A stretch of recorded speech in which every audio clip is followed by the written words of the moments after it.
Did you know that there is a mountain in Egypt where every single day the sun rises and sets twice? Okay, maybe you didn't need to know that, but it's pretty cool, right? And while you're here, why not learn about the amazing monastery built on top of this very mountain? Welcome to this house. Today, we are exploring St. Catherine's Monastery in Egypt. Make sure to hit that subscribe button so you never miss an exciting episode. St. Catherine's Monastery is an Eastern Orthodox monastery dedicated to St. Catherine of Alexandria. It's located at the foot of Mount Sinai in the northwest of the Sinai Peninsula in Egypt. The mountain is also known as Jebel Musa, which means Moses' Mountain in Arabic. According to the Bible, it's here that Moses received the 10 Commandments from God, and it was also here that Jesus spoke with Moses and Elijah during his transfiguration. Construction of the monastery began in 548 AD by a man called John the Refugee. He had been traveling around the Middle East when he decided to settle down in this area because he believed it was the place where Moses had received the 10 Commandments. Soon after, the Emperor of Byzantium, also called the Eastern Roman Empire, heard about what John had done and became very angry. He sent soldiers to shut down the monastery and forced John to leave. But every time they tried to tear it down, the building magically repaired itself, so they gave up and left him alone. Over the years, more and more monks arrived, and eventually a small village formed.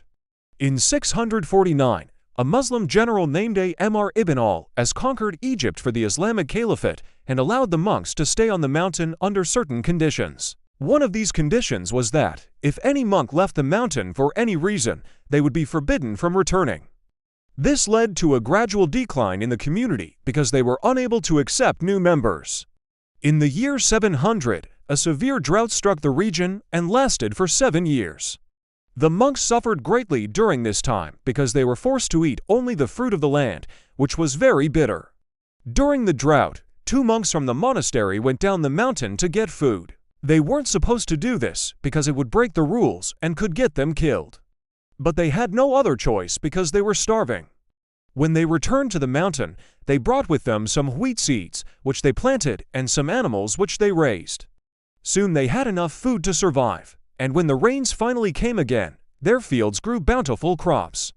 The monks shared their food with the rest of the community, and everyone survived. In the year 1702, a violent earthquake caused part of the mountain to collapse, leaving the monastery in ruins. Fortunately, a wealthy merchant from Italy named Francesco di Giorgio visited the mountain soon after and donated money to rebuild the monastery. He was responsible for constructing the fortress-like walls that surround the site today. He also hired an architect who designed buildings in the Italianate style that we see today. Between 1842 and 1852, most of the existing buildings were constructed during a time known as the Greek Revival. This was an architectural movement that occurred in the 18th century in Greece, Italy, and later Russia.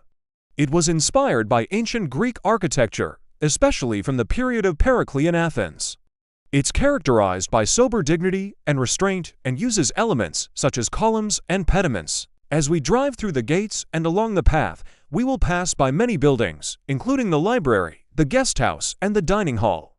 Eventually, we will arrive at the main church. It has 3 doors, each decorated with beautiful artwork. We will enter through the middle door and step inside. The iconostasis separates the sanctuary from the nave.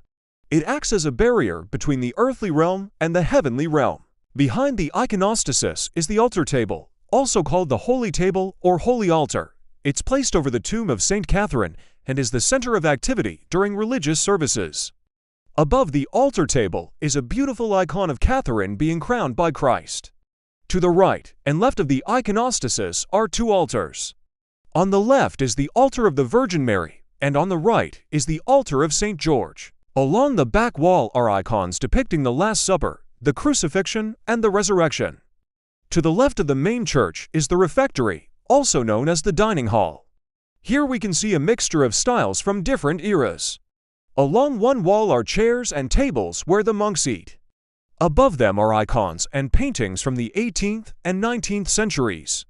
The highlight of the room, however, is the beautiful marble pulpit dating back to the 15th century. Its intricate carvings make it one of the finest examples of Byzantine art. Across the courtyard from the refectory is the guest house. Inside are rooms where visitors can stay when they come to the monastery. Many of these rooms have balconies overlooking the courtyard. Some of the rooms also contain old pieces of furniture, icons, and religious artifacts. Behind the guest house is the library. It contains thousands of ancient manuscripts, including a copy of the Bible written on papyrus in the 5th century. There are also many other books on various subjects, as well as maps, globes, and antique scientific instruments. The oldest part of the library is the Gothic room, which dates back to 1673. Its high vaulted ceiling and pointed arches give it a medieval atmosphere. Other parts of the library were added in the 19th century when the monastery was restored. At the far end of the complex is the museum. Inside are exhibits showcasing the history of the monastery and the surrounding area. There are also exhibits on the life and work of Saint Catherine. One of the most interesting exhibits is a collection of mummies, both human and animal.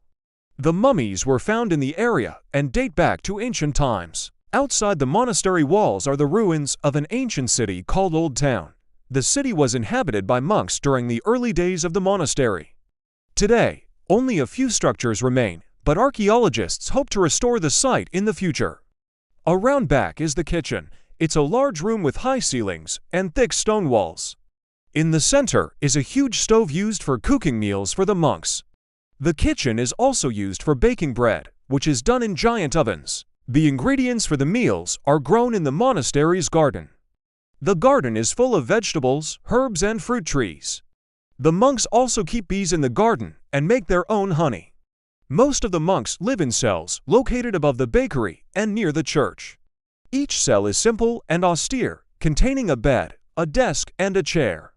Some cells also have a balcony overlooking the courtyard. The monastery is home to about 20 monks who follow a strict schedule. They wake up early in the morning and spend their day praying, studying, and working. They also welcome visitors to the monastery, which receives about 1,000 tourists every day. If you ever visit the monastery, you should definitely check out the gift shop. There are all kinds of souvenirs to choose from, such as religious artifacts, icons, and books. You can also purchase incense and candles made by the monks themselves. Thank you all for watching. Which room was your favorite?